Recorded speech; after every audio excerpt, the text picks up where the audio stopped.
So I live downtown. I live right on Pioneer Park in the Effens Marketplace. I have two stories to share. The first is about my first night here. It's not exactly a positive one.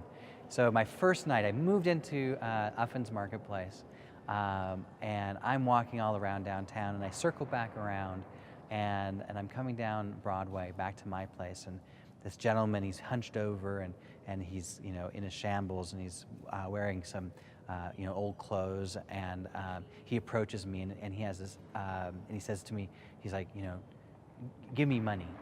And I'm like, surprised. He's like, give me money. I'm a veteran of the Bosnian War, and I've got a gun. And I was shocked, first of all, because it seemed so unlike Salt Lake. And I was shocked because it was my first night.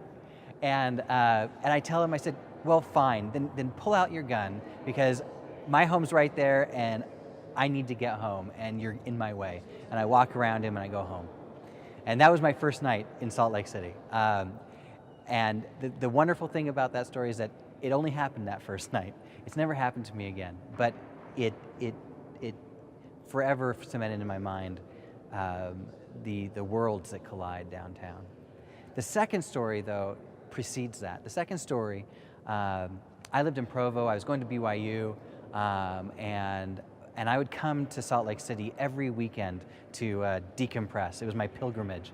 And I would come up, and during the summer, I would come to the farmer's market, and then I'd go down to Cactus and Tropicals, and then go to the King's English bookstore.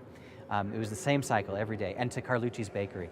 And I loved it. And I watched over 12 years of living in Provo how the neighborhood changed, every year, and saw buildings rising. And then about 8 years ago, a condo opened up right there on Pioneer Park, and I bought. And I know I don't have to have pilgrimages anymore, because now I live in the neighborhood that I love, and it's amazing. I'm Christian Harrison, and these are my downtown stories.